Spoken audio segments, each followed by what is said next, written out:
Elles sont agents de changement, transformatrices de leur environnement, elles ont une vision et un impact sur leur communauté. Nous vous proposons de les découvrir dans la série des podcasts Les femmes agents de changement du Club du Sahel et de l'Afrique de l'Ouest, organisation de coopération et de développement économique. Je m'appelle Mam Diarra Diop et je suis ravie d'être votre hôte pour ce podcast. Notre invitée aujourd'hui est Alatou Dem, la directrice générale des céréales de Tatam, une entreprise familiale spécialisée dans la transformation et la commercialisation de céréales au Mali. Bonjour Alatou et bienvenue dans notre podcast. Bonjour, maman. Merci pour l'invitation. Alors Alatou, pour commencer, est-ce que vous pourriez nous parler un peu de l'histoire des céréales de Tatam? Qu'est-ce qui vous a inspiré à vous lancer dans cette aventure entrepreneuriale? Merci pour la question. Les céréales de Tatam est avant tout une histoire familiale. C'est ma mère qui a démarré l'activité dans les années 90 avec beaucoup de courage à une époque où très peu de femmes osaient entreprendre dans le secteur agroalimentaire. 2010, après mes études en finance, j'ai décidé de reprendre l'entreprise. Ce qui m'a poussé, c'est la conviction que les céréales locales, le mil, le fonio, le sorgho, le maïs, ont une valeur immense pour la santé, l'économie et notre souveraineté alimentaire. Donc, le fait de voir ma mère se battre, quitter l'artisanal pour aller vers l'industriel m'a vraiment impacté. Donc, je voulais l'aider à moderniser cette activité, créer de l'emploi et montrer qu'on peut entreprendre autrement avec impact. Donc, c'est elle vraiment la source de ma passion pour l'entrepreneuriat. Effectivement, c'est une très, très belle motivation à l'atout. Alors, dans votre parcours, en tant que femme entrepreneur dans le commerce de céréales, est-ce que vous avez été confrontée à des obstacles qui vous semblent directement liés au genre? Est-ce que vous pouvez nous en parler, que ce soit au Mali ou dans la sous-région? Oui, vraiment clairement, en tant que femme, on doit souvent prouver 2 fois plus sa compétence. Moi, je l'ai vécu personnellement plusieurs fois parce que quand j'ai commencé, j'avais 24 ans et j'étais jeune, célibataire, dans un milieu d'hommes. Mais je pense que j'ai aussi vu des opportunités de se former, de diriger une unité industrielle avec l'aide des partenaires, avec l'aide de l'environnement, avec l'expertise de ma mère. Ça m'a permis d'être capable de diriger l'unité industrielle comme à lycée. Donc, il y a également le défi d'accéder au financement où les femmes sont souvent moins soutenues, même quand elles ont des projets solides. Donc, c'est des obstacles qui vraiment m'ont impacté personnellement sur mon parcours entrepreneurial. À l'atout, vous avez aujourd'hui une entreprise établie, mais on constate quand même que beaucoup de femmes opèrent dans le commerce informel. Quels sont, selon vous, les principaux obstacles auxquels ces femmes commerçantes informelles sont confrontées? Les femmes dans l'informel font face à plusieurs barrières. Déjà que l'économie malienne, à mon avis, et même l'économie de la sous-région, tous ceux qui sont dans l'informel, 90% sont des femmes. Donc, c'est vraiment le premier manque, c'est l'accès au crédit. Comme je l'ai dit tantôt, ces femmes qui sont dans l'informel n'arrivent pas à accéder au crédit parce qu'elles ne sont pas formelles. Il y a aussi l'absence de formation. Beaucoup n'ont pas fait d'études supérieures ou n'ont même pas fait carrément d'études. Donc, elles n'ont pas cet accès aux formations aussi facilement. Et les difficultés d'accès aux marchés régionaux aussi, et souvent des contraintes sociales qui les limitent leur mobilité. Parce que quand tu es une femme et que tu es mariée, c'est difficile de voyager pour ses affaires. Les femmes qui voyagent pour les affaires ont des réputations dans la société. Donc, tout ça, c'est des obstacles qui font que elles ont des contraintes sociales qui n'arrivent pas à développer leur activité. Elles sont nombreuses aussi à être dynamiques et compétentes, mais elles manquent de reconnaissance. Il faut les aider à se structurer et surtout l'appui institutionnel. Il y a pas, je pense que il faut beaucoup d'appui institutionnel pour ces femmes-là qui sont informelles et pourtant elles jouent un rôle clé dans la sécurité alimentaire. Si on arrivait à les structurer, à les former, à les accompagner, je pense que ces obstacles-là seraient mis derrière nous. Mais moi, je suis dans l'activité, ça fait plus de 15 ans et c'est toujours les mêmes obstacles qu'on parle depuis des années. Effectivement, Alatou, vous avez parlé d'appui institutionnel, mais j'aimerais qu'on parle des produits commercialisés. Est-ce que selon vous, il y a des différences de genre par rapport aux produits? Certaines études montrent que les femmes se concentrent souvent sur des produits à faible valeur comme les céréales, alors Mhm. que les hommes sont justement dans les marchés plus lucratifs comme le bétail. Est-ce que vous observez cela vous aussi? Oui, très clairement, c'est une distinction que tout le monde peut voir dans les filières. Malheureusement, les femmes sont vraiment plus présentes sur les filières dites pauvres, comme les céréales, les condiments, les produits transformés en petites quantités. Et ces femmes-là sont informelles. Les hommes, eux, ils dominent les filières les plus rentables, comme le bétail, l'exportation de fruits ou d'arachides. Cela tient aux normes sociales, je pense, et aussi à l'accès différencié aux moyens de production, donc aux réseaux commerciaux et à l'information. Une femme qui n'a pas de réseau commercial, c'est difficile pour elle de mieux s'intégrer, d'avoir des informations clés pour améliorer son business, pour avoir des clientèles de haut niveau, pour se développer même. Donc, l'accès à l'information est tout. Et une femme qui est dans les réseaux, comme j'ai dit, se fait une réputation très vite.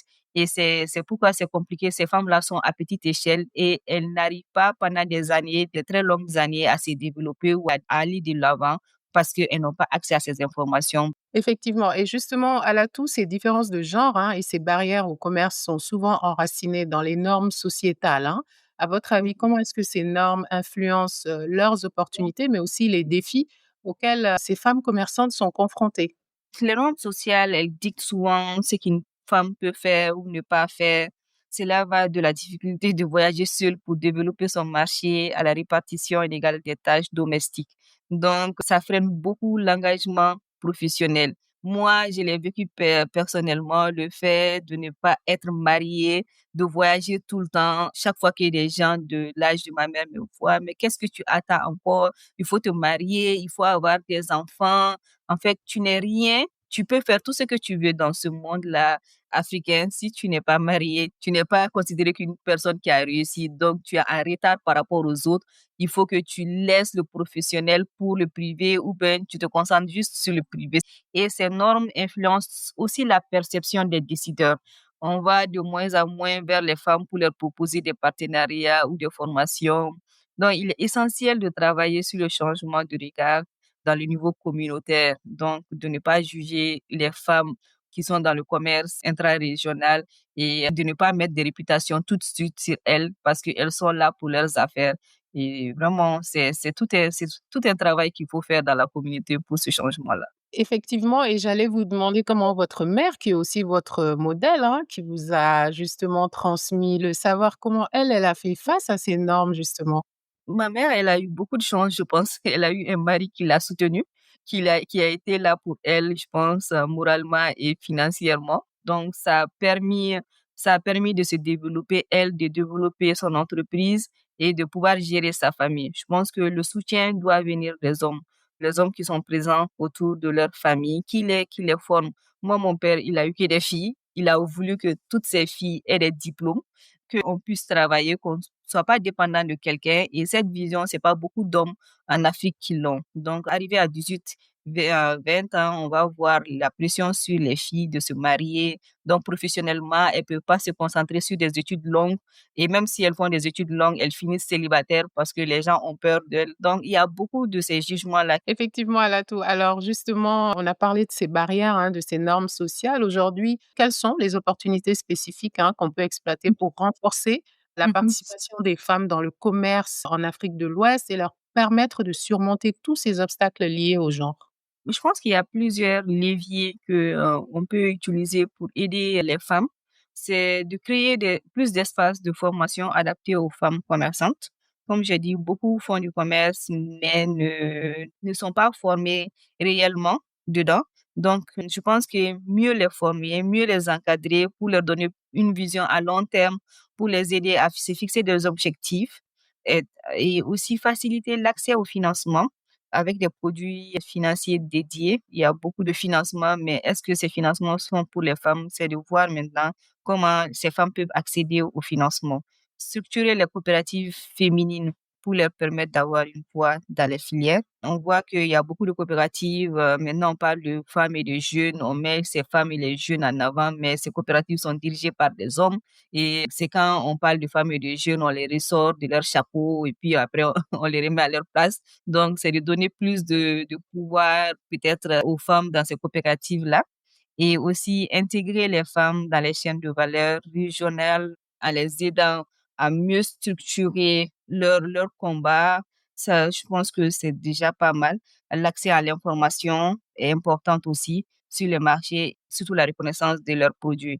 On voit beaucoup, c'est vrai que les gens parlent beaucoup de produits locaux, mais jusqu'à présent, on trouve que c'est pas assez valorisé dans nos pays, dans nos supermarchés. On voit que les produits locaux sont mis derrière un peu tous les produits importés ou bien en bas des étagères. C'est pas assez valorisé, je pense.